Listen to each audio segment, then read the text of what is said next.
No, really. I mean, who puts a self-destruct system in a cave? I still can't thank you enough for saving me back there. All of us did it together, bro. Still, thanks. Aww. Knock it off, knucklehead. Anyway, the four of us were together again. So it was time for us to stop playing defense and be more aggressive on offense. And the most logical place to initiate that plan was Winter's Tower, which was where we went next, to have a talk with good old Max Winters himself. All right, Winter's Tower isn't that far away. Let's do it.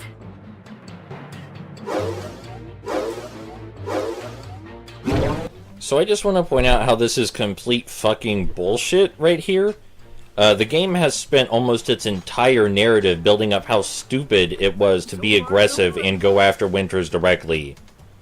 And that's exactly what we're doing here. Now, it made more sense in the film for a couple of reasons. They had reason to believe they needed to come here. There were several scenes implying that Winters was directly behind what was happening, and, well, Leo was here.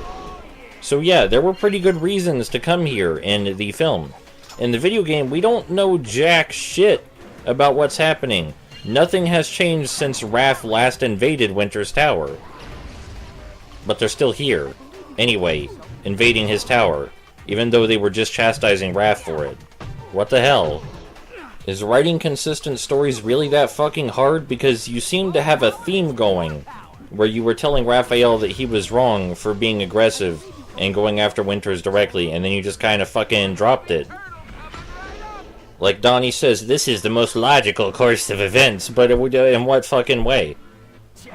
In the original film, we figure out more about the 13 monsters, how they came to New York, how they tie into the overall plot, and how they gave the Turtles reason to invade Winter's Tower, along with Leo being kidnapped. It makes it seem like all that time they spent faffing about not going after Winters directly was just to waste your time. In the movie, they were actively gathering new information about the situation, and they had to figure out what was going on before they made a course of action. In this film, they had, in this game, they had plenty of time to do exactly that with all the filler levels, but somehow they fucked it up. How long is this fucking fight, exactly?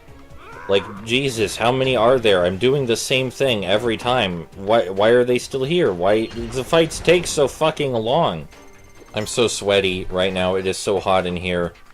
A bit of world building that's completely missing from this game is that they indirectly explain how Winters got so rich, and then they go further into it later toward the end of the film, but in this game they make no effort to explain how Winters got so rich.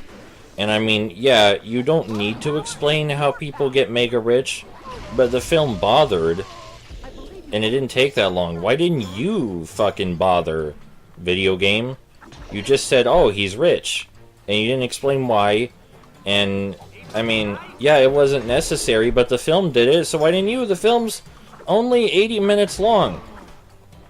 And you can't tell me I was just meant to fill in the blanks using the movie, because there are significant differences between the movie narrative and the game narrative.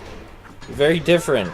They're very different story-wise. They just have, like, the same ideas, and the way they go about the ideas is so different. And the game is shittier about it. Am I just not supposed to have my brain turned on? Is that the issue? Am I just not supposed to be thinking?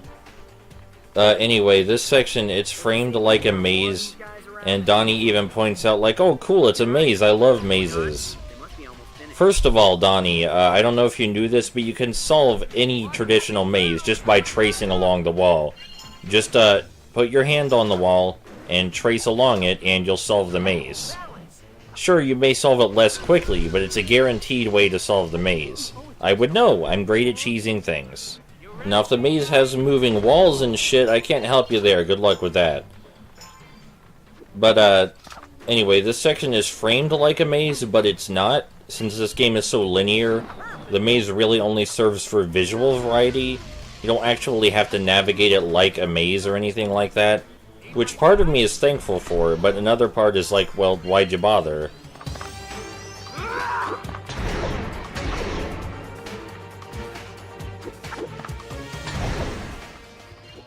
Like, yeah, okay, this looks cool, and I get it. You're an incredibly linear 3D platformer action game. I get it.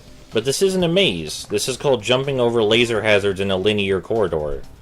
With all the unnecessary fluff dialogue in this game, could you not include a piece of fluff dialogue where a cute little joke where Donnie says, "Well, I already solved the maze, guys, I know exactly where to go." Instead of framing it like you're actually supposed to solve the maze yourself, and then not letting you do that. Because video games... Congratulations, guys. We're almost there.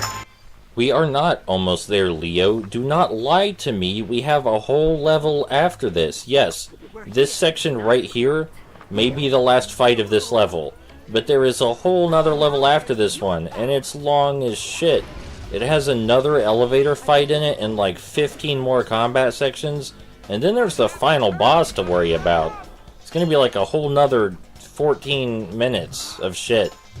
Not actual shit, it's not a bad level. This isn't a bad video game. I like this video game. The last two levels in particular I don't like though, because there's so much fucking fighting for no reason. And the fights go on for so long. We're well past the point of exploring the combat mechanics video game.